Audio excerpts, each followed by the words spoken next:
So myself, Charan, I will be teaching you Indian history part as well as AP history as well as Telangana history also. Okay. So which background you belong to? I mean like APPSC or TGPSC you are preparing? APPSC, you are also. So when it comes to APPSC or TGPSC, whatever, we have a very common syllabus of Indian history. Okay, common thing, that is Indian history. You know that in Indian history we have three components: ancient, medieval, and modern. Okay, and we are getting around, on an average every year, around 15, 16, 17 to 18 questions on an average every year in prelims in group 1. Whereas in mains we have a separate paper for Indian history 50 marks, and whereas for AP history 50 marks. Okay, Indian history we have, 1 second,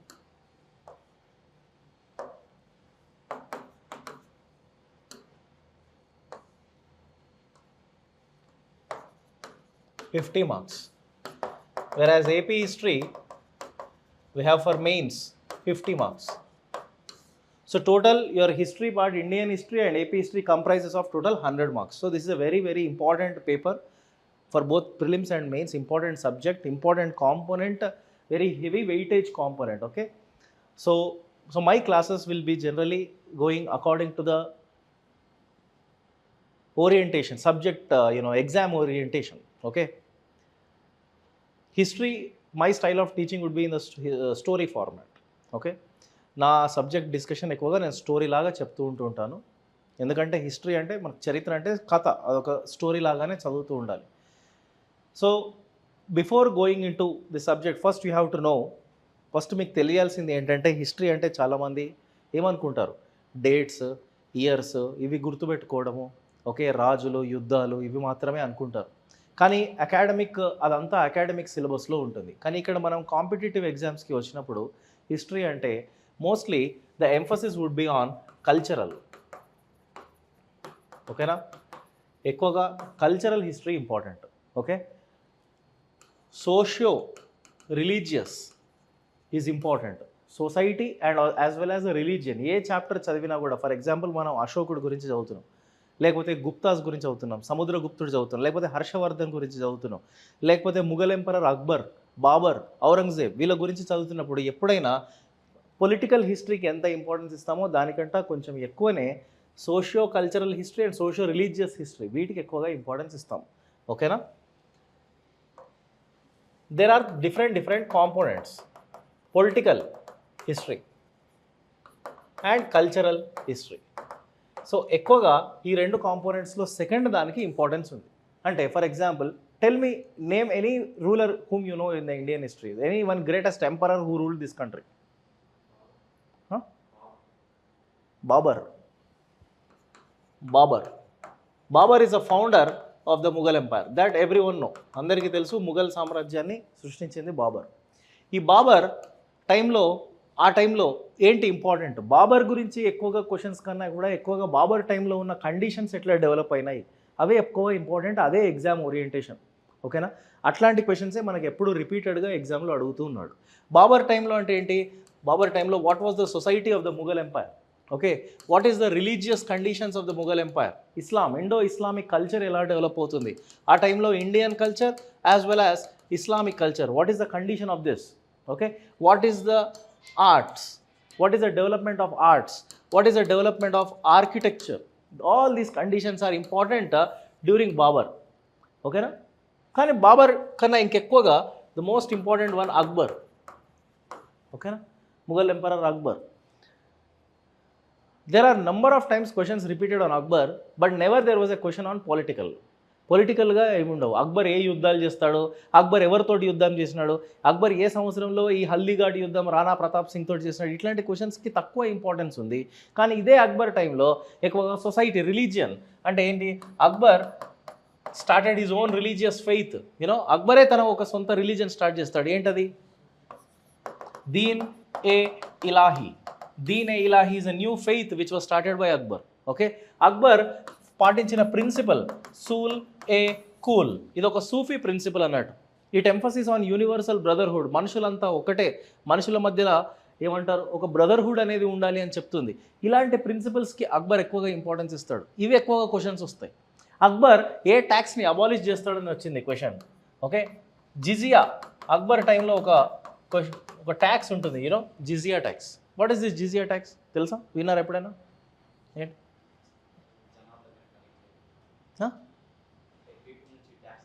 అదే ఏ tax? ట్యాక్సెస్లో చాలా ఉంటాయి కదా. Which type of tax is jizya? Religious tax అది. Understand, this is a tax collected from non Muslims. ముస్లింలు తప్ప మిగతా అందరూ కట్టాల్సిన ట్యాక్స్. ఇది ఒక రిలీజియస్ ట్యాక్స్ అన్నట్టు. ఇది చాలా కాంట్రవర్షియల్ ట్యాక్స్. ఇది ఒకప్పుడు ఫస్ట్ టైం మొహమ్మద్ బిన్ కాసిం అనే అతను స్టార్ట్ చేస్తాడు ఇండియాలో. But this is abolished by Akbar. అంటే దిస్ గివ్స్ ఇస్ సెక్యులరిజం అన్నట్టు. ఓకే, ఇట్లాంటి క్వశ్చన్స్ ఎక్కువగా ఉంటాయి. ఇంకా అక్బర్ టైంలో ఆర్ట్స్, ఆర్కిటెక్చర్, అక్బర్ టైంలో డెవలప్ అయిన మ్యూజిక్, డాన్స్, ఓకే, పెయింటింగ్స్, ఇవి చాలా చాలా ఇంపార్టెంట్ కాంపోనెంట్స్. ఇవి 4 music, dance, paintings, art, architecture. ఎక్కువగా క్వశ్చన్స్ ప్రిలిమ్స్కి కానీ మెయిన్స్కి కానీ ఈ కాంపోనెంట్స్ పైన రివాల్వ్ అవుతాయి.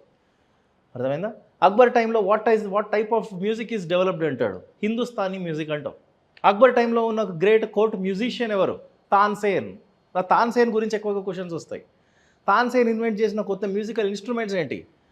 ఓకే, స్వరసాగర్, రుద్రవీణ, స్వరమండలి, ఇలాంటి కొత్త కొత్త ఇన్స్ట్రుమెంట్స్. ఓకే, అక్బర్ టైంలో ఉన్న పెయింటింగ్స్ ఏంటి?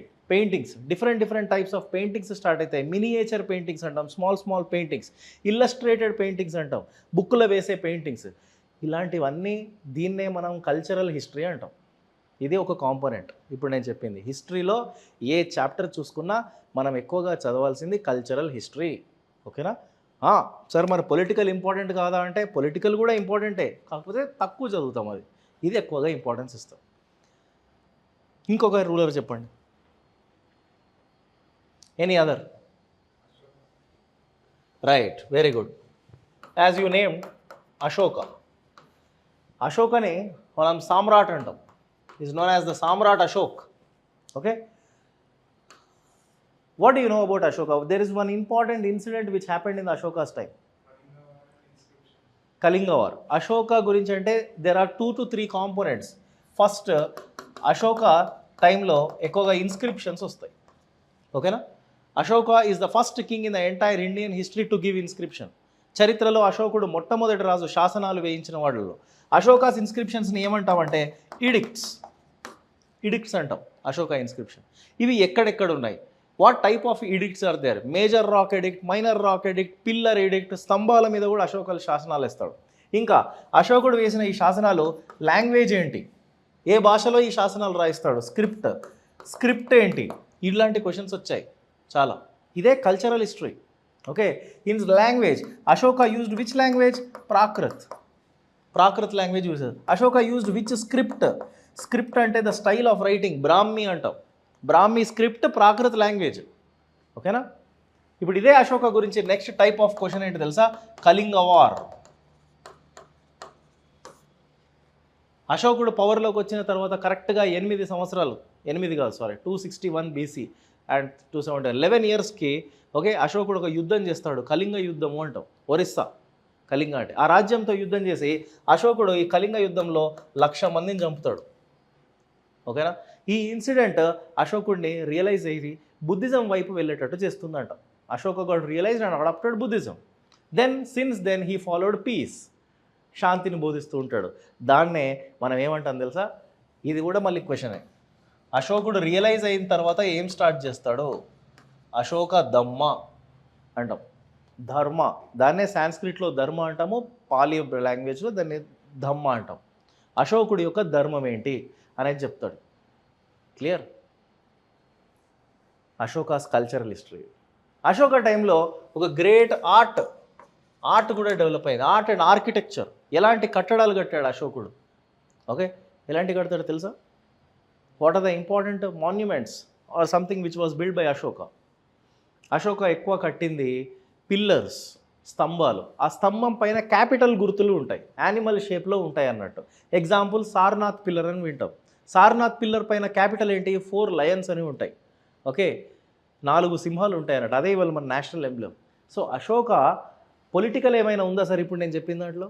Ashoka inscriptions, Ashoka Dharma, Ashoka Kalinga war, Ashoka's pillars, Capitals.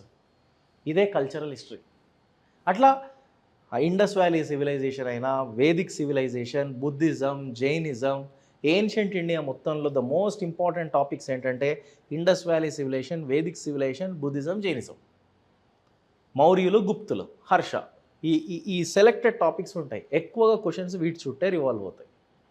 Clear?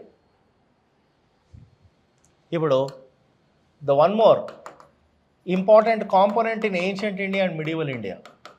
Any chapter you take, any topic you take, we are also going to discuss about the foreign travelers and their accounts. వీళ్ళు ప్రపంచ యాత్రికులు. వీళ్ళు ఆ టైంలో ఇండియాకి వచ్చిన ఫారెన్ ట్రావెలర్స్ కంపల్సరీగా వీళ్ళ గురించి క్వశ్చన్స్ వస్తున్నాయి. ఏ కాంపిటేటివ్ ఎగ్జామ్కైనా మీరు ప్రిపేర్ అవ్వండి. Example of any foreign traveller who is very very important. Number of times there were questions.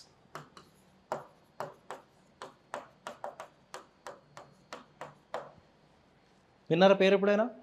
మెగాస్థెనీస్. ఎవరి టైంలో వస్తాడు? ఏ పుస్తకం రాస్తాడు? Megasthenes have written a text Indica. Understand? Megasthenes wrote a book Indica. ఎవరి టైంలో వస్తాడు? ఈయన అంబాసిడర్ లాగా వస్తాడు. చంద్రగుప్త మౌర్య, ఈయన అశోకాస్కి గ్రాండ్ ఫాదర్, అశోకుడికి. ఆయన టైంలో వస్తాడు అన్నట్టు మెగాస్థెనీస్. ఇప్పుడు మిడివల్ టైంలో ఒక అతను వస్తాడు, అల్ బెరూని. ఈయన గజనీ, మొహమ్మద్ గజనీ టైంలో వస్తాడు. ఈయన ఫారెన్ ట్రావెలర్. సో ఈ ఫారెన్ ట్రావెలర్స్ ఎందుకు అంత ఇంపార్టెంట్ అంటే they explain about the political or social or religious conditions at that point of time. ఆ టైంలో ఉన్న పరిస్థితులు అన్నీ వీళ్ళు చరిత్రకు మనకు చెప్పారు. అదే మనకు సోర్స్ అన్నట్టు. ఓకేనా? So questions, society, religion, arts, architecture and foreign travellers. ఇది జనరల్గా మనం హిస్టరీ అంటే బుక్స్లో మొత్తం యుద్ధాల గురించి చదువుకునే వాళ్ళం అన్నట్టు. ఇప్పుడు అట్లా లేదు సార్ ట్రెండ్. ఇప్పుడు మీరు సిడిఎస్ అన్నారు, సిడిఎస్లో కూడా ఇట్లాంటివి వస్తాయి. ఇండియన్ హిస్టరీలో ఫారెన్ ట్రావెలర్స్ గురించి కూడా వస్తుంది. ఓకేనా? సో ఫస్ట్ హిస్టరీ అంటే మైండ్లో నుంచి ఆ నోషన్ ఏదైతే ఉందో ఇది పొలిటికలే, ఇది డేట్స్, ఇయర్స్, బ్యాటిల్స్ అనేది తీసేయండి. ఇక్కడికి వచ్చిన తర్వాత I'm going to show you a new history totally. Understand? A new dimension of the history నేను మీ ముందుకు తీసుకొస్తాను. ఇంకా మీకు ఎక్కడ బుక్స్లో లేని పాయింట్స్ కూడా నేను మీకు చెప్తాను. ఓకేనా? ఎందుకంటే నేను యూపీఎస్సీ చదివాను, నేను ఒక సివిల్ సర్వీస్ ఆస్పిరెంట్నే. నా హిస్టరీ నా optional subject. History is my optional subject. నేను చదివిన సోర్సెస్ వేరే. మీరు రెగ్యులర్గా చదివిన హిస్టరీ స్టాండర్డ్ బుక్స్ కూడా నేను చదవను. ఇంకా నేను డెప్త్కి వెళ్ళిపోతాను. సో నేను మల్టిపుల్ టెక్స్ట్స్ తీసుకొని నేను కలెక్ట్ చేసుకున్న సోర్సెస్ తోటే నేను మీకు ఎప్పుడు this is not the first time I have teaching many batches. Okay, ఎన్నో బ్యాచెలు చెప్పాను. అందరికీ నా నోట్స్ అనేది చాలా ఇంపార్టెంట్. నేను ఇచ్చే నోట్స్ ఒక్కటి ప్రిపేర్ అయితే చాలు, మీకు ఎగ్జామ్ క్లియర్ అవుతుంది. అర్థమైందా? ఏ పుస్తకాలు చదవాల్సిన అవసరం లేదు. ఎందుకంటే నా నోట్స్ అన్ని బుక్స్ కంబైన్ చేసినట్టే ఉంటుంది. పీడిఎఫ్ ఇస్తావు. నేను రన్నింగ్ నోట్స్ నేను ఇంపార్టెంట్ నేను చెప్తాను. పీడిఎఫ్లో ఇచ్చిన దానికన్నా నేను క్లాస్లో చెప్పింది నీకు ఎక్కువ ఉంటుంది. అర్థమైందా? ఇప్పుడు పీడిఎఫ్ వచ్చింది కదా, నువ్వు క్లాస్కి రాకుండా ఉండొద్దు. అది ఎందుకంటే if you will understand that PDF are material only if you listen the class. Otherwise you will not get that conceptual understanding. అది పాయింట్. సో హిస్టరీలో మనకు వెయిటేజ్ ఏంటి సార్, ఇంపార్టెంట్ సోర్సెస్ ఏంటి అంటే మీకు ఇంపార్టెంట్ సోర్సెస్ ఏం చదవాలి అంటే ఫస్ట్ ఎన్సీఆర్టీస్ చదవాలి. ఈ ఎన్సీఆర్టీస్ అనేవి కంపల్సరీ. అంటే అది మీ కండిషన్ని బేస్ చేసుకొని ఉంటుంది. మీకు అసలు జీరో నాలెడ్జ్, సార్ నాకు ఏమీ తెలియదు సార్ హిస్టరీ, నేను స్క్రాచ్ ఇక బిగినింగ్ నుంచి నేను వస్తున్నాను అంటే ఫస్ట్ ఎన్సీఆర్టీస్ చదవమని చెప్తాను. అది కూడా ఎక్కడి నుండి? 6th, 7th, 8th class NCERTs ఇవి చదవాలి ఫస్ట్. ఇవి చదివితేనే అప్పుడు క్లాస్కి రండి. ఓకేనా? అవి బేసిక్స్ సార్, చిన్నపిల్లలు చదివే బుక్స్ అవి. ఓకే, దీని తర్వాత ఎన్సీఆర్టీస్ 11th, 12th ఉంటాయి.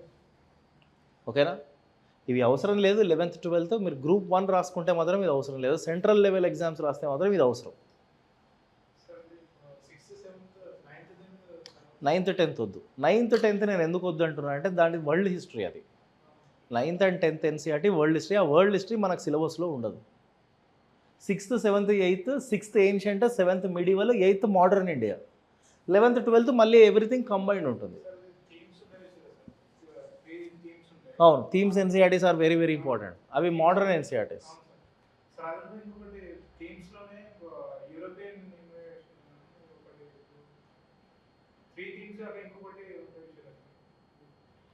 త్రీ థీమ్స్ కాకుండా ఇంకొకటి అంటున్నావు? నాకు తెలియదు, చూపెట్టండి ఒకసారి ఏమన్నా. ఫారెన్ అవి ఎందుకు మీకు? సిలబస్లో ఉంది కదా, చదువుకోవాలి కదా మనం. మరి మీకు ఫస్ట్ ఏ ఎగ్జామ్ రాస్తున్నారో ఒకటి గుర్తుపెట్టుకోండి. ఏ ఎగ్జామ్ రాస్తున్నారో ఆ ఎగ్జామ్ సిలబస్ మీ ముందు ఉండాలి, ఎగ్జామ్ ప్యాటర్న్ మీ ముందు ఉండాలి. ఓకేనా? నేను చెప్పేది ఇప్పుడు ఎక్కువగా గ్రూప్ 1 ఓరియంటేషన్. ఓకే, ఏపీయా తెలంగాణ మీరు? ఇప్పుడు ఏపీ వాళ్ళకి నోటిఫికేషన్ ఉంది కాబట్టి నేను కొంచెం ఒక ఏపీ హిస్టరీ ఓరియంటేషన్ కూడా చెప్తాను ఇక్కడ, అర్థమైందా? సో ఇది Indian history sir. Indian history ancient, medieval, modern. No, there is equal weightage for all the three. Ancient, medieval, modern అన్నీ ఈక్వల్ వెయిటేజ్గానే ఉన్నాయి సార్. దీంట్లో ఏది ఇంపార్టెంటో ఏది ఇంపార్టెంట్ కాదో అని ఉండదు. ఇన్ జనరల్గా ఎక్కువగా మోడర్న్ ఎక్కువగానే టాక్ ఉంటుంది, ఒక ట్రెండ్ అది. కానీ ఇప్పుడు ఏన్షియంట్, మిడివల్లో నుంచి కూడా art, architecture, culture, society, religion వీటి గురించి కూడా ఎక్కువ క్వశ్చన్స్ వస్తున్నాయి. ఓకే, మోడర్న్ ఇండియాలో I will give you 2 important topics, 3 important topics. First 1857 sepoy revolt. ఓకేనా? 1857 సిపాయి రివోల్ట్. ఇక్కడ నుంచి actual modern India, the biggest change in the modern history starts from 1857 sepoy revolt. ఎప్పుడైనా విన్నారా ఇది? 1857 sepoy revolt. Sepoy revolt makes huge impact in the next coming 90 years of Indian history. Okay, సిపాయి తిరుగుబాటు అనేది జరిగిన తర్వాత ఏవేవైతే ఇన్సిడెంట్స్ జరిగాయో అవన్నిటిపైన ఎగ్జామ్లో క్వశ్చన్స్ వస్తాయి. సిపాయి తిరుగుబాటుకు ముందు జరిగింది ఓన్లీ జస్ట్ పాలసీస్ ఇంపార్టెంట్ అంతే. పాలసీస్ అంటే లైక్ కొన్ని subsidiary alliance, doctrine of labs, policy of ring fence అని చెప్పి కొన్ని పాలసీస్ ఉంటాయి. అవి తక్కువ సిలబస్ ఉంటుంది. కానీ ఇక్కడ సిపాయి రివోల్ట్ తర్వాత పీజెంట్స్ రివోల్ట్, రైతుల తిరుగుబాట్లు బ్రిటిష్కి వ్యతిరేకంగా. Next tribals revolt.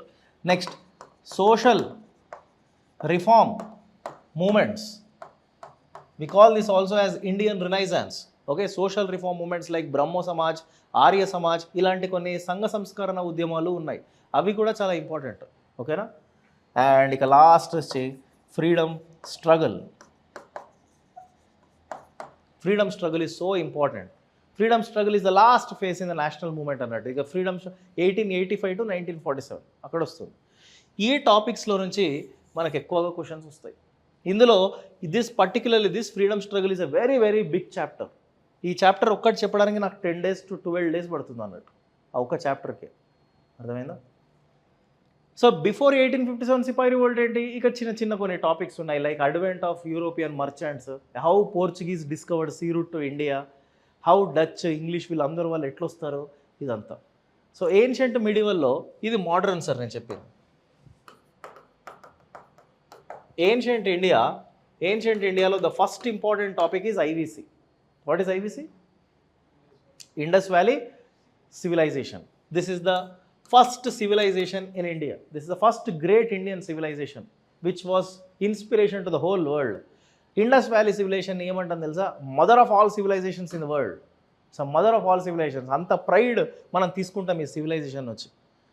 కానీ ఈ సివిలైజేషన్ గురించి మనకు కొన్ని విషయాలు మాత్రమే తెలుసు. ఎందుకంటే ఇంకా ఎక్స్కవేషన్స్ జరగాలి, ఆర్కియాలజికల్ పైన డిపెండ్ అవుతున్నాం, ఆర్కియాలజీ డిపార్ట్మెంట్ పైన. సో ఎక్స్కవేషన్స్కి తగ్గట్టుగా మనకు హిస్టరీ వస్తూ ఉంటుంది ఇక్కడ. ఓకేనా? కొన్ని ఇంపార్టెంట్ సిటీస్ ఉంటాయి, ఆ సిటీస్ గురించి మాత్రమే we come to know here. Harappa చెప్తారా? మొహెంజోదారో, చాన్హూదారో, లోతాల్, కాళీబంగన్, ధోలవీరా, ఓకే, రాఖీగరి, రోపార్, ఇలా ఒక 10 to 15 సైట్స్ అంటాం వీటిని, సిటీస్ ఆర్ సైట్స్. వాటి గురించి చదువుతాం ఇక్కడ. అక్కడక్కడ ఏ సిటీస్లో ఏ ఎక్స్కవేషన్స్ అయినాయి ఆర్కియాలజీ డిపార్ట్మెంట్ అది. దీని తర్వాత వేదిక్ ఏజ్ అని వస్తుంది. ఇది second civilisation in India. Okay, first chapter, second chapter. ఈ వేదిక్ సివిలైజేషన్ తర్వాత నెక్స్ట్ మనకి important Buddhism and Jainism. Take it for granted Buddhism Jainism నుంచి క్వశ్చన్స్ లేకుండా క్వశ్చన్ పేపర్ ఉండదు. కంపల్సరీ మీరు ఏ ఎగ్జామ్ అయినా రాయండి, కంపల్సరీ ఒక బిట్ వస్తుంది, లేకపోతే ఒక మెయిన్స్ క్వశ్చన్ వస్తుంది. ఏంటిది బుద్ధిజం జైనిజం? ఎందుకు ఈ టాపిక్స్ అంత ఇంపార్టెంట్ ఏన్షియంట్ ఇండియాలో? ఎందుకంటే మన ఇండియన్ కల్చర్ మొత్తం ఇన్ఫ్లుయెన్స్ అయింది ఎక్కువగా ఈ 2 రిలీజియన్స్ నుండే. అర్థమైందా? This Buddhism was founded, is the founder Siddhartha బుద్ధుడు. Jainism the most important personality Tirthankaras అంటాం. అందులో 24 తీర్థంకరాస్ ఉంటారు. అందులో ఒకతను వర్ధమాన మహావీర్, 24th తీర్థంకర్.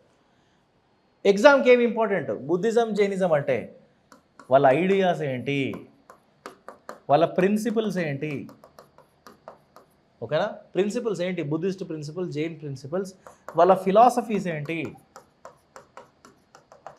ఓకేనా?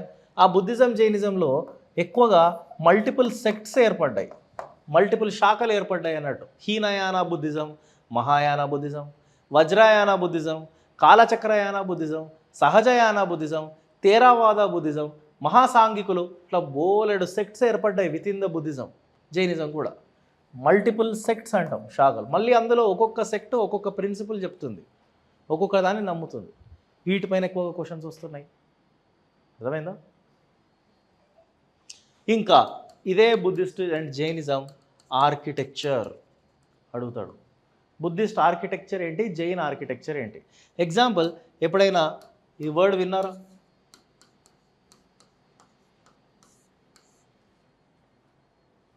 Stupa. What is stupa in Buddhism? It is not statue. What is stupa in Buddhism?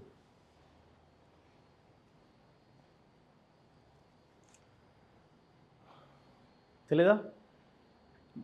The place where Buddha's relics are deposited.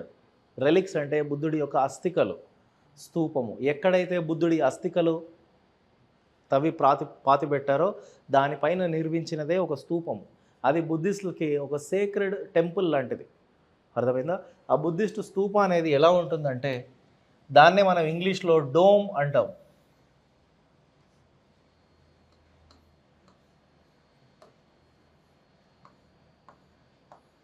ఇది general structure of Stupa. ఇలా ఉంటుంది ఏ బుద్ధిస్ట్ స్తూప అయినా. అయితే ఈ స్తూపం కట్టిన ప్లేస్లో అండర్ గ్రౌండ్ బినీత్ దాట్ ఇక్కడ బుద్ధుడి యొక్క అస్థికలను పాతి పెడతారు. దీన్నే ఏమంటాం అంటే రెలిక్స్ అంటాం. అర్థమైందా? ఇప్పుడు ఈ డోమ్ సెమీ సర్కిల్ షేప్లో ఏదైతే ఉందో దీన్ని మనం ఆండా అంటాం. ఈ స్క్వేర్ బేస్ ఏదైతే ఉందో దీన్ని మనం హార్మిక అంటాం. ఈ 3 హారిజాంటల్ లైన్స్ ఏదైతే ఉందో దీన్ని మనం ఛత్రి అంటాం. ఆండా, హార్మిక, ఛత్రి, ఇక్కడ అస్థికలు ఉంటాయి. ఇది చాలా పవిత్రమైన ప్లేస్. ఎగ్జాంపుల్, ఇండియాలోనే ఒక అత్యంత పెద్ద స్తూపం ఎక్కడుంది అంటే మధ్యప్రదేశ్లో సాంచీ స్తూపము అంటాం, ఆంధ్రప్రదేశ్లో అమరావతి స్తూపము అంటాం ఒకప్పుడు. ఓకేనా? తక్షశీల, ఆఫ్ఘనిస్తాన్ దగ్గర కూడా తక్షశీల స్తూపము అంటాం. అట్లా ఇండియాలో కొన్ని వందల స్తూపాలు ఉన్నాయి. అర్థమైందా? ఇప్పుడు ఈ స్తూప చుట్టూ తోరణాలు ఉంటాయి.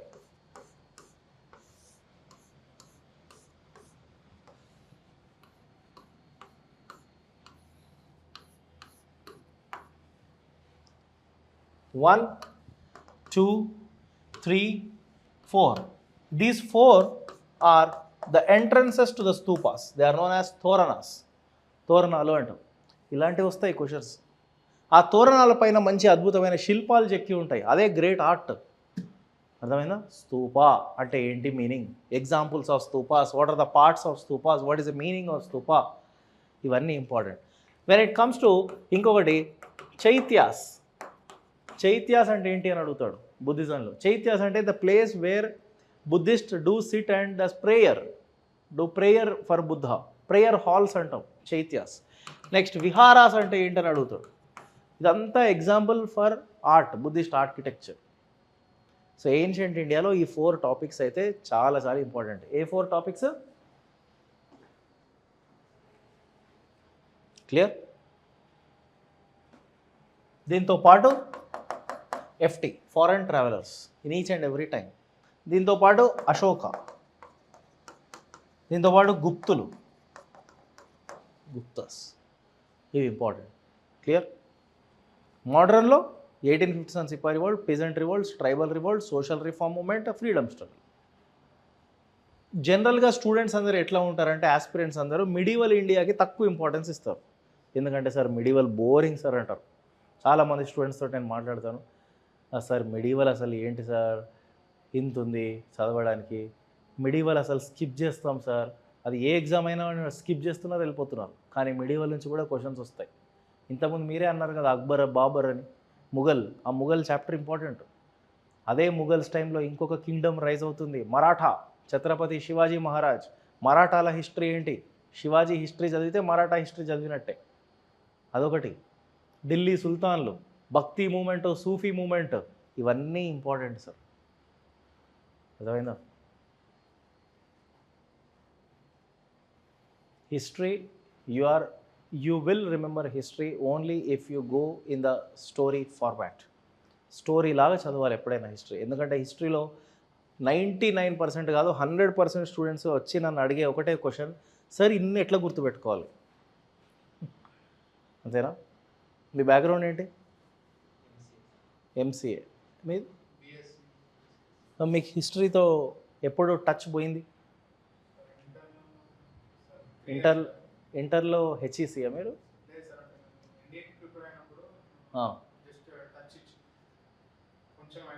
అంటే బేసికల్గా 10th ఉన్నప్పుడే అయిపోయింది హిస్టరీ, ఎప్పుడు చదవలేదు. మన అకాడమిక్స్లో హిస్టరీ ఎప్పుడు చదవలేదు కాబట్టి ఇక్కడికి వచ్చిన తర్వాత మనకంత కొత్తలాగా ఉంటుంది. Okay, but don't worry, I will take care of the subject. ఓకేనా? Just believe my teaching and believe in my notes. నేను హిస్టరీలో ఒక్క తప్పు పోనీయకుండా నేను చేస్తాను. నా క్లాస్ రెండే నాకు కావాల్సిన ఎంఈ నుంచి, నా క్లాస్ ప్రాపర్గా వినాలి, నా నోట్స్ ప్రాపర్గా చదవాలి. ప్రాపర్గా అంటే మల్టిపుల్ టైమ్స్ రివిజన్ ఇవ్వాలి. అది ఒక 3 times 4 times చదివితే గుర్తుంటాయి. అర్థమైందా? History is something like an ocean. సముద్రం ఇక అది ఎంతో ఉంటుంది చెప్పుకోవడానికి, కానీ అంత చదవాలా సార్ అంటే అంత అవసరం లేదు. మనకు ఎగ్జామినర్ కూడా మనల్ని మొత్తం గుర్తుపెట్టుకోమని ఎక్స్పెక్ట్ చేయడు. Conceptual understanding important. దీంట్లో కూడా కొన్ని గుర్తుపెట్టుకునే పద్ధతులు ఉంటాయి.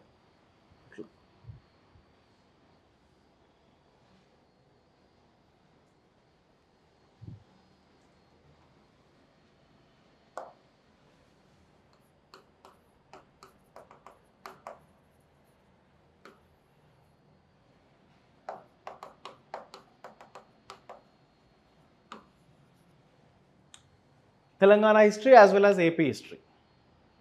What is the difference between them? This is now regional history we are studying. మనం ఇంతకుముందు చదివిందంతా ఇండియన్ హిస్టరీ. ఇండియన్ హిస్టరీలో ఏన్షియంట్, మిడివల్, మోడర్న్. అలాగే మనం తెలంగాణ హిస్టరీ, ఏపీ హిస్టరీలో కూడా ఏన్షియంట్, మిడివల్, మోడర్న్ చూస్తాం. ఇక్కడ same syllabus. Here we study Satavahanas. AP హిస్టరీలో కూడా same Satavahanas. In Telangana history we study Ikshvakus. AP history kuda same Ikshwakus. Here we do study another chapter called Vishnukundins.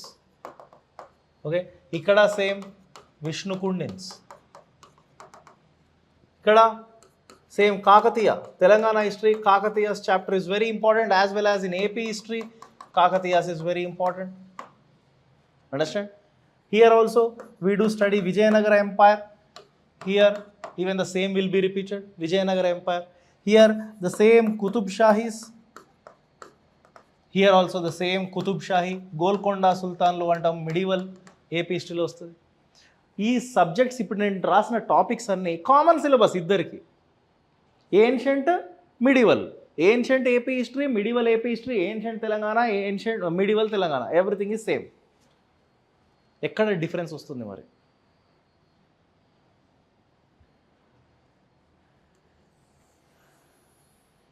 Telangana in modern times, it was ruled by Nizams. Okay, and Andhra is ruled by British. ikkada difference vastundi. తెలంగాణను పరిపాలించింది నిజాం రాజులు, Nizam నవాబులు. ఆంధ్రాని పరిపాలించింది British సామ్రాజ్యం. ఈ British సామ్రాజ్యం ఆంధ్ర అంతా కూడా మద్రాస్లోకి వచ్చేస్తుంది. Okay, British టైంలో. So Andhra is totally under Madras presidency. Okay, and here there is a relation between Nizams and British also. Okay, these nizams are totally surrendered to the British. These nizams totally depended upon British for protection. Nizam నవాబులకు సొంత సైన్యం కూడా ఉండదు. ఈ నిజాం నవాబులు British పైనే depend అవుతారు ప్రొటెక్షన్కి. దీన్నే మనం సబ్సిడియరీ అలయన్స్ అంటాం. ఒక పాలసీ ఉంటుంది బ్రిటిష్ది, సైన్య సహకార విధానం అంటాం, సబ్సిడియరీ అలయన్స్ అంటాం. అర్థమైందా? సో ఈ నిజాం నవాబుల్లో తెలంగాణ హిస్టరీలో మొత్తం 7 నిజాం నవాబులు ఉంటారు. అందులో ఫస్ట్ వాడు నిజాముల్ ముల్క్, నిజాం అలీ ఖాన్, అఫ్జల్ ఉద్దౌలా, ఓకే, ఇలా మెహబూబ్ అలీ ఖాన్, మీర్ ఉస్మాన్ అలీ ఖాన్ అని 7 నవాబులు ఉంటారు. బ్రిటిష్ ఇక్కడ సేమ్ ఏపీ హిస్టరీలోకి వచ్చేసరికి మోడర్న్లో మనం ఇండియన్ హిస్టరీలో ఏదైతే బ్రిటిష్ రూల్ చదివామో the same will be repeated here. కాకపోతే ఈయన ఆంధ్ర కంటెక్స్ట్ ఇది చదివేది. ఇప్పుడు ఫర్ ఎగ్జాంపుల్ 2 కామన్గా ఉన్న ఒక మోస్ట్ ఇంపార్టెంట్ టాపిక్ నేను తీసుకుంటాను. కాకతీయ. చెప్పండి, మీకేం తెలుసు కాకతీయ గురించి? ఇదైతే నాకు చాలా ఫేవరెట్ టాపిక్. నాకు ఇది ఒక్క కాకతీయ చాప్టర్ నేను క్లాస్లో ఒక 1 వీక్ చెప్తాను. అంత ఇంపార్టెంట్ చాప్టర్ అది, అంత కంపల్సరీగా క్వశ్చన్స్ వస్తాయి.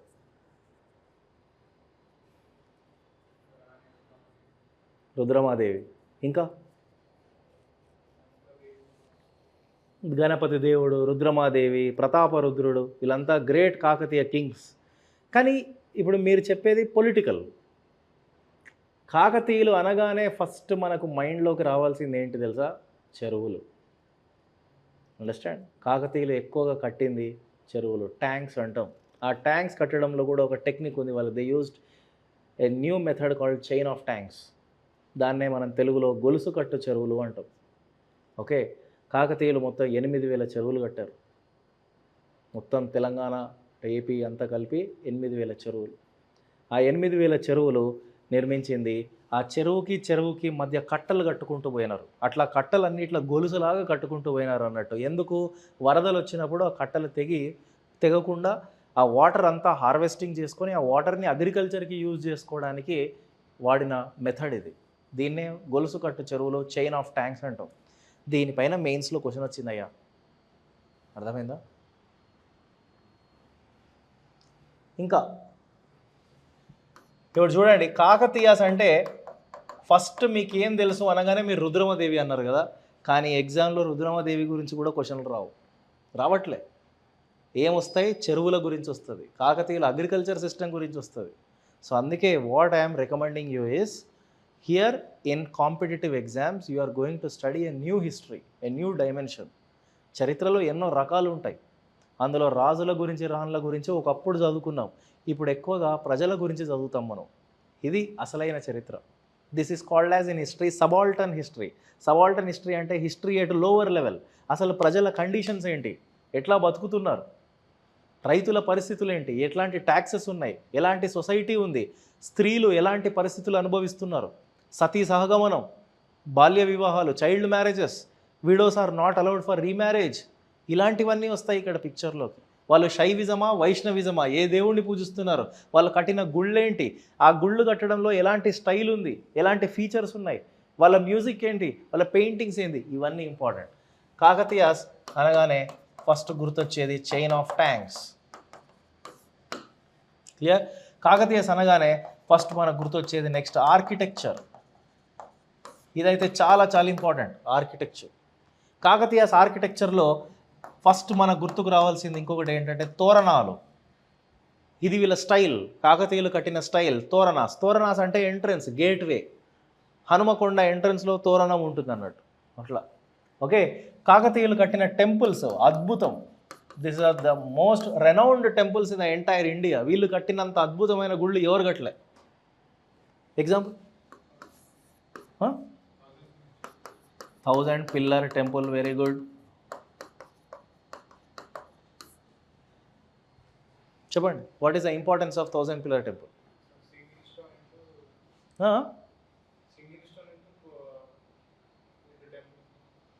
అర్థం కాలే. సింగిల్ స్టోన్,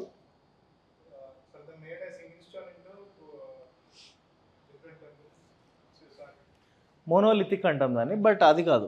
1000 పిల్లర్ టెంపుల్లో importance basically you have to know, in 1000 pillar temple there are no 1000 pillars. 1000 స్తంభాలు ఉండవు అక్కడ, కొన్నే ఉంటాయి. అందులో కొన్ని పిల్లర్స్ వచ్చేసి హ్యాంగింగ్ పిల్లర్ అంటాం. తెలుసా హ్యాంగింగ్ పిల్లర్ అంటే? వేలాడే స్తంభాలు అంటాం. వేలాడే స్తంభాలు అంటే ఆ స్తంభము గ్రౌండ్కు టచ్ అవ్వదు. దెర్ ఇస్ ఇది గ్రౌండ్ అనుకోండి, ఇది గ్రౌండ్ అయితే ఇది స్తంభం అనుకోండి, ఈ స్తంభానికి గ్రౌండ్కి స్లైట్ గ్యాప్ ఉంటుంది, ఇది టచ్ అవ్వదు.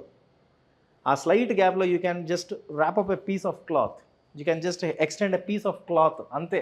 మీ చెయ్యి కూడా పట్టదు దాంట్లో. ఎట్లా కట్టారు ఇది? పిల్లర్కి అసలు ఒక మాన్యుమెంట్ కడితే దానికి మూలమే స్తంభం, కానీ ఆ స్తంభం భూమికి టచ్ అవ్వదు. దీన్నే మనం హ్యాంగింగ్ పిల్లర్ అంటాం. ఇలాంటి హ్యాంగింగ్ పిల్లర్ కాకతీయులు కట్టిన 1000 పిల్లర్ టెంపుల్లో ఉంటుంది, హన్మకొండ. ఇలాంటి హ్యాంగింగ్ పిల్లరే అనంతపూర్లో కూడా ఉంటుంది ఒక టెంపుల్లో. Where are you from? గుంటూరా? అనంతపూర్లో ఒక టెంపుల్ ఉంటుంది తెలుసా, లేపాక్షి టెంపుల్లో కూడా ఇలాంటి పిల్లర్స్ ఉంటాయి. This is the miracle of Kakatiyas architecture. దీనిపైన వస్తాయి క్వశ్చన్స్, అర్థమైందా? రాజుల గురించి రాణుల గురించి అడిగితే అది హిస్టరీ కాదు. ఇప్పుడు ఎందుకు దీనిపైన అడుగుతున్నాడు ఎగ్జామినర్, ఏపీపీఎస్ అయినా సెంటర్ అయినా? ఎందుకంటే దీన్నే మనం హెరిటేజ్ అంటాం. హెరిటేజ్ ఎందుకంటే ఇది వాళ్ళు మనకి ఇచ్చేసి వెళ్ళిపోయారు వాళ్ళు, అర్థమైందా?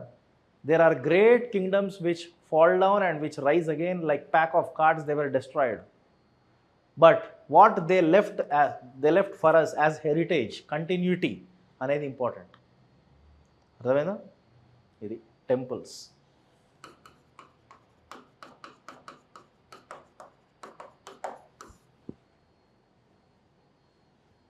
వరంగల్ రామప్ప గుడి కాకతీయులు కట్టింది ఇది. చెప్పండి.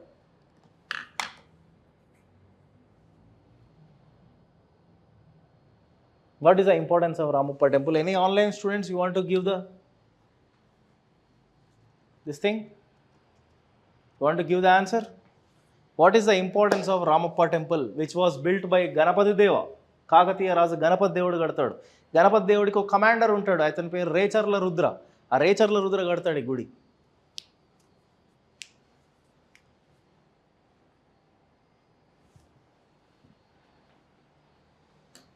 The importance of this temple is it was built with sandbox technology. This is a technology in which temples can resist any kind of magnitude of earthquakes. అర్థమైందా? భూకంపాలు వచ్చినా ఈ గుడి తట్టుకుంటుంది, కూలిపోదు. ఆ టెక్నాలజీతో కట్టారు. కట్టి 1000 సంవత్సరాలు అవుతుంది, ఇప్పటికీ చెక్కు చెదరలే. ఆ చెక్కు చెదిరింది, ఎట్లా చెదిరిందో చెప్తా. This is the only temple which was named after Ramappa. Ramappa అనే అతను ఈ గుడిని చెక్కుతాడు, శిల్పి. ఓకేనా? ఈ గుడి పేరు చెక్కిన వాడి పేరుతో పెట్టేశారు. ఇట్లా ఇండియాలో ఇది ఒక్కటే టెంపుల్ చెక్కిన వాడి పేరుతోటి గుడికి పేరు పెట్టేస్తున్నారు. This is the only temple in India which was named after it's architect Ramappa. A temple చూసుకున్నా దేవుడి పేరుతోటి ఉంటుంది, అంతేనా? ఇది this temple is in star షేప్లో ఉంటుంది ఈ టెంపుల్. ఎన్ని పాయింట్లు సార్? ఇంకొక 10 పాయింట్లు నేను చెప్తా ఈ టెంపుల్ గురించి. ఇక నేను మాట్లాడితే ఈ క్లాస్ అయిపోయి ఇంకా టైం ఎక్స్టెండ్ అవుతుందిలే మనకు, అంత ఉంది ఈ టెంపుల్ గురించి.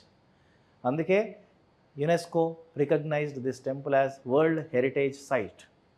యునెస్కో ఇంటర్నేషనల్ ఆర్గనైజ్ రికగ్నైజ్ చేసింది ఇప్పుడు, అర్థమైందా? ఇప్పుడు ఎగ్జామ్లో ఎలాంటి క్వశ్చన్స్ అడగచ్చు రామప్ప టెంపుల్ పైన అంటే ఇప్పుడు నేను చెప్పినవి అడుగుతారు. ఇంకోటి, ఈ టెంపుల్పై దాడి ఎవరు చేశారు? ఈ టెంపుల్ని ముక్కలుగా చేస్తారు. ఈ టెంపుల్ యొక్క ఇంపార్టెన్స్ లోపట మ్యూజికల్ పిల్లర్స్ ఉంటాయి తెలుసా, అవి కూడా పగలు కొట్టేశారు. మ్యూజికల్ పిల్లర్ అంటే వెళ్ళి ఆ పిల్లర్ని టచ్ చేస్తే మ్యూజిక్ వస్తుంది ఆ పిల్లర్లోంచి. అరే ఇంత సైన్స్ ఉందా? 1000 years బ్యాక్ ఇంత అద్భుతమైన కట్టడాలు కట్టారు. దీన్ని అటాక్ చేసింది ఎవరంటే ఈ టెంపుల్స్లో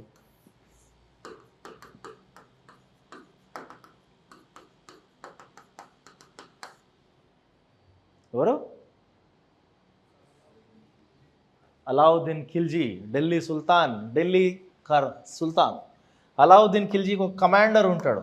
ఆ కమాండర్ పేరు Malik Kafur. Malik Kafur is a commander. ఈ మాలిక్ కఫూర్ దాడి చేస్తాడు రామప్ప పైన, అన్నీ మొత్తం విరగొడతాడు అన్నట్టు. ఎందుకు టెంపుల్స్పై ఎందుకు దాడులు జరుగుతాయి? ఎందుకంటే టెంపుల్స్లో వెల్త్ ఉంటుంది, టెంపుల్స్లో రాజులు దాచుకున్న నిధులు ఉంటాయి, అందుకు ఇన్వేషన్స్ అవుతాయి. మన సౌత్ ఇండియాలో ఉన్న one of the powerful Kingdom Kakatiya Kingdom. Kakatiya Kingdom పైన జరిగిన దాడులన్నీ నార్త్ ఇండియా నుంచి అలావుద్దీన్ ఖిల్జీ, ముబారక్ ఖిల్జీ వీళ్ళంతా దాడులు చేసి ఇకంచి లూటీ చేసుకుంటూ పోయినారు. అర్థమైందా? ఇది కాకతీయ గొప్పతనం. సేమ్ ఇట్లానే కాకతీయుల తర్వాత ఏపీ హిస్టరీలో, తెలంగాణ హిస్టరీలో విజయనగర ఎంపైర్ అని వస్తుంది. ఆ విజయనగర రాజులు చాలా గొప్ప రాజులే. హరిహర రాయ, బుక్కరాయ, మీరు ఈ పేరు వినే ఉంటారు. Sri Krishnadevaraya, Vijayanagara emperor, the great Vijayanagara emperor. ఇప్పుడు శ్రీకృష్ణదేవరాయ ఏమేం బ్యాటిల్స్ చేశాడు ఇది కాదు ఇంపార్టెంట్. చెప్తారా? క్వశ్చన్ అడుగుతా. శ్రీకృష్ణదేవరాయ కోర్టులో 8 మంది కవులు ఉంటారు. ఏమంటారు వాళ్ళని?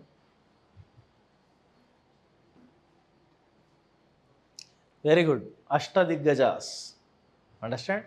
శ్రీకృష్ణదేవరాయ కోర్టులో అష్టదిగ్గజాలు అంటారు. 8 మంది. ఆ 8 మంది అష్టదిగ్గజాల్లో ఒకతను ఇంపార్టెంట్, తెనాలి రామకృష్ణుడు. వినే ఉంటారు పేరు. వికట కవి అంటాం.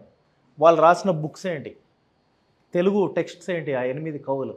శ్రీకృష్ణదేవరాయ కట్టిన టెంపుల్స్ ఏంటి, ఆ టెంపుల్స్కి మళ్ళీ ఇట్లానే సేమ్ ఆర్కిటెక్చర్ స్టైల్ ఉంటుంది. ఓకే, విజయనగర రాజులు కట్టిన టెంపుల్స్ అన్నీ ఎక్కడ ఉంటాయి? హంపీలో ఉంటాయి. That is the capital of Vijayanagara empire. Kakatiyas capital city is Warangal. Warangal is also known as Orugallu. Understand? So వీళ్ళ టెంపుల్స్ అన్ని వరంగల్లో ఉంటాయి, వాళ్ళ టెంపుల్స్ అన్ని హంపీలో ఉంటాయి. This is what we call cultural history. Architecture, dance, painting, music. Clear? ఇది.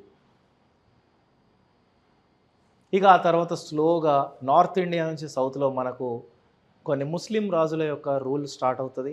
అట్లా తెలంగాణలో, ఆంధ్రలో ఏర్పడ్డ ఫస్ట్ ముస్లిం కింగ్డమ్ కుతుబ్ షాహీలో అంటాం. గోల్కొండ వాళ్ళ క్యాపిటల్ సిటీ. వీళ్ళనే గోల్కొండ సుల్తాన్లు అంటాం. ఓకేనా?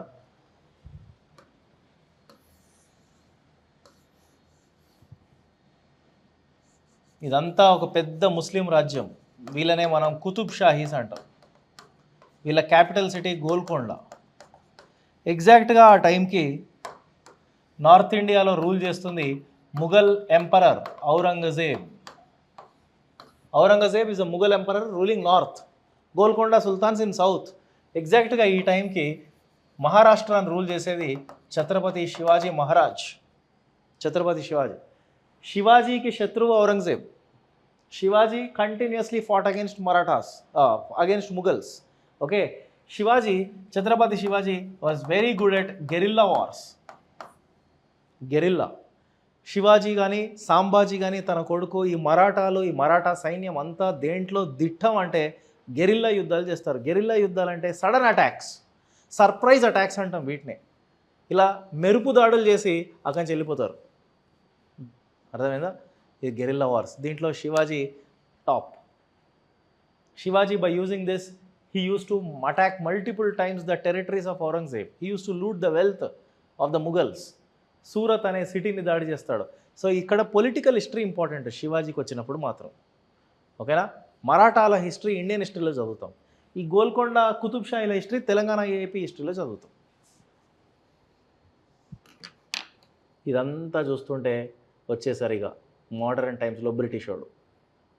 ఇక్కడతో మెడివల్ ఎండ్ అయిపోతుంది. మోడర్న్లో బ్రిటిష్ వాడు వచ్చేస్తాడు ఇండియాకి. మోడర్న్లో బ్రిటిష్ వాడు first they came to India for trade, వ్యాపారం చేసుకోవడానికి వస్తాడు.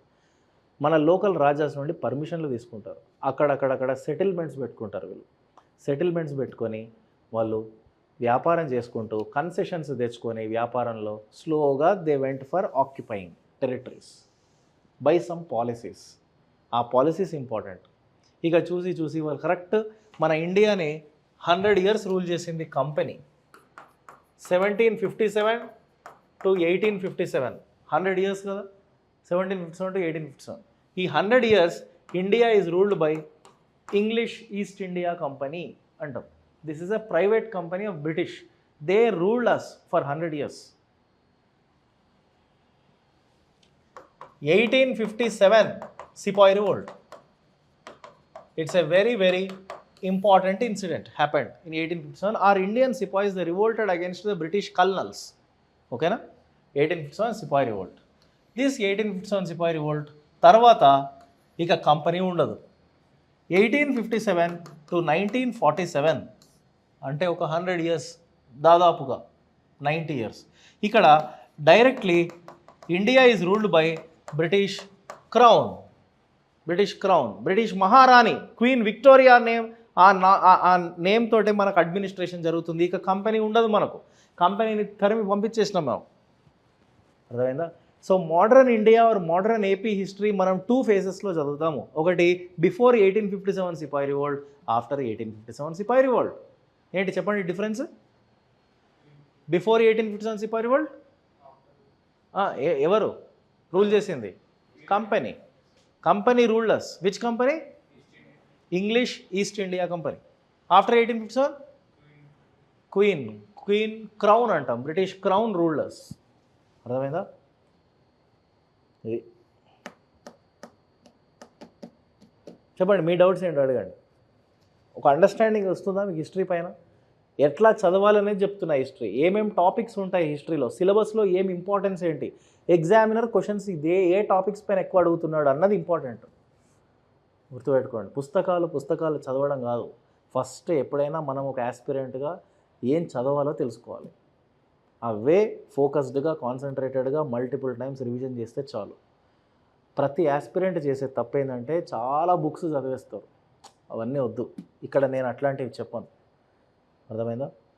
ప్రీవియస్ బ్యాచెస్లో directly my students are the rankers. Okay, last బ్యాచ్లో ఎవరు అమ్మాయి, సమ్ గర్ల్, కృష్ణవేణి, ఆమెకు చెయ్యి ఉండదు, handicap. Now she is I think assistant states tax officer. ఆంధ్రాలో చిత్తూరు జిల్లాలో గ్రూప్ 2లో వచ్చింది ఆమెకు, అసిస్టెంట్ ట్యాక్స్ ఆఫీసర్ వచ్చింది job. Okay, in 2023 I still remember APSC state topper. What's her name? ఆమె పేరే మర్చిపోయాను నేను. State topper, first ranker, state first rank. She was directly my student. Okay, just they went through my classes. In mains I have given them 50 to 60 questions. ఒక 50-60 క్వశ్చన్లు, ఆ క్వశ్చన్స్కి ఆన్సర్లు రాపిచ్చాను నేను క్లాస్లో, సబ్జెక్ట్ ఎక్స్ప్లెయిన్ చేస్తూ రాపిచ్చాను. ఆ 60-70 క్వశ్చన్లు ఆన్సర్లే చదువుకొని పోతారు వాళ్ళు. దాంట్లోనే వాళ్ళకి మార్కులు వస్తాయి. ఏపీ హిస్టరీ చెప్తున్నా, తెలంగాణ హిస్టరీ అయినా కూడా అంతే. ఓకే, సో నేనేం చెప్తున్నాను మీకు, my message to you is please be exam oriented. Please go through syllabus. ఓకేనా? Any questions from your side?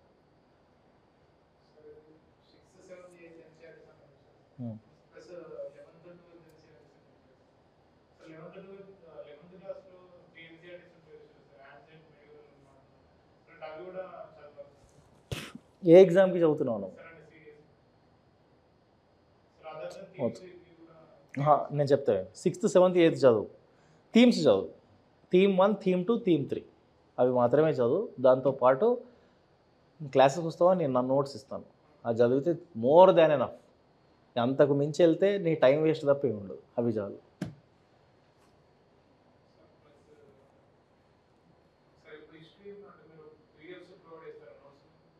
నేను కొంచెం రిటర్న్ నోట్స్ ఇస్తాను, డిక్టేషన్ ఇస్తాను, దాంతోపాటు మీకు పీడిఎఫ్ ఇస్తాను.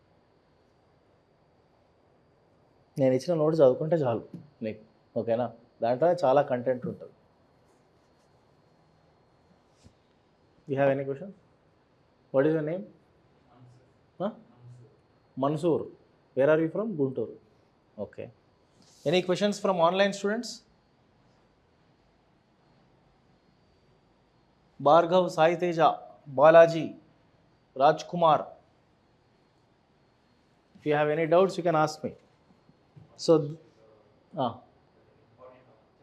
మోడర్న్ ఇండియాలో అదే మోడర్న్ ఇండియాలో చెప్పాను కదా, before sepoy revolt, after sepoy revolt. After sepoy revolt tribal revolts, peasant revolts, social reform movements, freedom struggle. ఇంకా మోడర్న్ ఇండియాలో మోడర్న్లో మనకు గవర్నర్ జనరల్స్ అని ఉంటారు. ఓకేనా? The first governor general of Bengal అంటే వారన్ హాస్టింగ్స్, అట్లా ఒక లిస్ట్ ఉంటుంది. ఇది ఎప్పటి నుంచి లిస్ట్? 1773లో స్టార్ట్ అవుతారు వీళ్ళు. 1773 నుండి 1947 వరకు ఒక పెద్ద లిస్ట్ ఉంటుంది. గవర్నర్ జనరల్స్ వీళ్ళనే వైస్రాయ్లు అని కూడా అంటాం. అది ఇంపార్టెంట్. ఒక్కొక్క గవర్నర్ జనరల్ వైస్రాయ్ వాళ్ళ పాలసీస్ ఏంటి, అందులో అందరూ ఇంపార్టెంట్ కాదు, నేను క్లాస్లో చెప్తా ఎవరు ఇంపార్టెంటో. కొంతమంది ఉన్నారు, Hastings, Bentinck, okay, Dalhousie, Wellesley, okay, Curzon, వీళ్ళందరూ important. Plus acts. Acts are very very important. Like for example charter acts. British వాడు పాస్ చేసిన కొన్ని చట్టాలని మనం ఏమంటాం? చార్టర్ చట్టాలు అంటాం. ఆ చార్టర్ యాక్ట్ 1813, చార్టర్ యాక్ట్ 1853, 1833, ఇవన్నీ ఇంపార్టెంట్. వీటిని ఏమంటామంటే కాన్స్టిట్యూషనల్ రిఫార్మ్స్ అంటాం. ఓకేనా? So acts, governor generals and policies, మెయిన్గా peasant tribal revolts against British, social reform movements like Raja Rammohan Roy, Dayananda Saraswati, Annie Besant, వీళ్ళందరూ ఇంపార్టెంట్. ప్లస్ ఇక freedom story. And one more thing, for regional history, for AP history also my given notes is important. ఓకేనా? నేను questions answers రాపిస్తాను, ఎందుకంటే ఇక్కడ prelims ఒకటే కాదు, మెయిన్స్కి కూడా ఇంపార్టెంటే. మెయిన్స్ అంటే ఏంటి? It's totally descriptive, question answer. ఒక ఆన్సర్ రైటింగ్లో ఒక బాడీ ఉంటుంది, ఇంట్రొడక్షన్, బాడీ, కన్క్లూజన్ అని చెప్పి ఒక ఫార్మాట్లోనే ఆన్సర్ రాయాలి. అది నేను క్లాస్లో నేను ఎగ్జామ్స్ కూడా పెడతాను. ఓకేనా? నేను క్వశ్చన్స్ కూడా ఇస్తాను, నేను చెప్తాను, మీకు హోంవర్క్ కూడా ఉంటుంది, టాస్క్ కూడా ఉంటుంది మీకు. ఓకే, అది కంప్లీట్ చేయాలి. ఇవాళ కాకతీయ టాపిక్ చెప్పాను అనుకోండి, on Kakatiya topic, then and there I will give you one mains question, and tomorrow or day after tomorrow you have to show me the answer. అది నేను కరెక్షన్ చేస్తాను, ఫీడ్బ్యాక్ ఇస్తాను. అట్లా మీరు రెగ్యులర్గా ఆన్సర్ రైటింగ్ ప్రాక్టీస్ చేస్తూ ఉంటేనే రేపు మెయిన్స్లో it will fetch you marks. ఓకేనా? అది కూడా మన క్లాసెస్లో ఉంటాయి.